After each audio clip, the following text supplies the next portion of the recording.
Shalom అలేఖ్యం, షాలోమ్ అలేఖ్యం, షాలోమ్ అలేఖ్యం.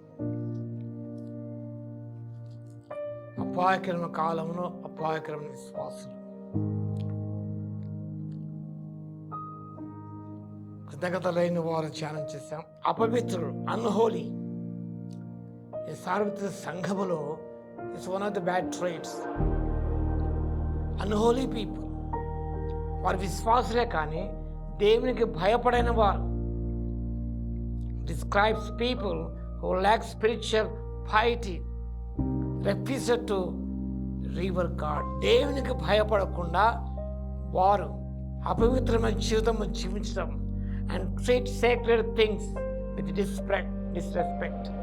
పవిత్రమైన వాటిని వారు అగౌరవపరచడం. It points to a heart that lives completely cut off from God's holiness. దేవుని పరిశుద్ధత నుండి తొలగిపోయిన జీవితం. It means having no true holy fear or respect for God. దేవుని పట్ల నిజమైన గౌరవం లేని వారు.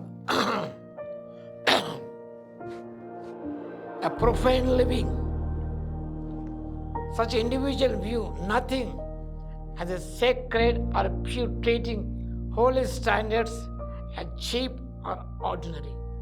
ప్రభు యొక్క నిర్దిష్టమైన పవిత్రమైన ఆ యొక్క ప్రమాణములను వారు చులకనగా ఎంచుతూ వారు వాటిని పవిత్రంగా, బైబిల్ పవిత్రమైన దాన్ని చులకనగా చూడడం. It grows out of the first sin listed in the words loving ourselves above all else.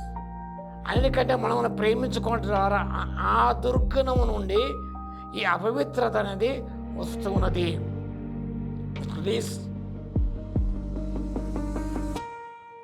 To live an unholy life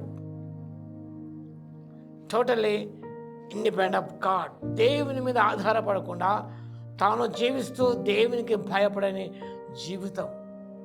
సిలువలోని రెండవ విధంగా మొదటి మాట గతించాడు. నీవు అదే శిక్షలా ఉన్నావు, దేవునికి భయపడవా? యోసేపు దేవునికి భయపడాడు కాబట్టి పారిపోయాడు. దేవునికి భయపడిన వారు పవిత్రమైన జీవితం జీవించకుండా what they live unholy lives. Being unholy goes hand in hand with being ungrateful. కృతజ్ఞత లేని స్వభావం అనేది అపవిత్రమైన జీవితానికి దారి తీస్తున్నాను. పేతురు భక్తుడు ప్రస్తావించే మొదటి పత్రిక 1వ అధ్యాయం 14-16 గమనించినప్పుడు a call to daily holiness. పేతురు భక్తుడు ఒక పిలుపునిస్తాడు. నేను పరిశుద్ధుల ప్రకారం మీరును పరిశుద్ధులే ఉండండి. Be holy as I am holy. మీ సమస్త ప్రవర్తన యందు పరిశుద్ధంగా మీరు జీవించాలి. అజ్ఞాదశలో మీకున్న స్వభావం వదులుకొని మీరు దేవుని భయముతో సమస్త ప్రవర్తన యందు పరిశుద్ధంగా జీవించాలి. Be holy in all you do.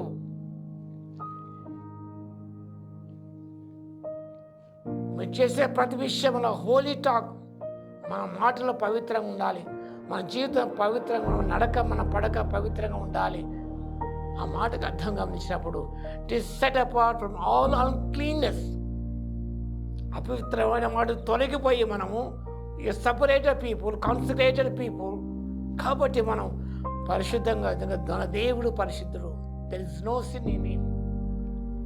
మనం కూడా ఆ రీతిగా మన ప్రభు పాపం చేయక ప్రత్యేకంగా ఉండేవాడు, నిర్దోషి ఆయన, నిష్కల్మషుడు ఆయన.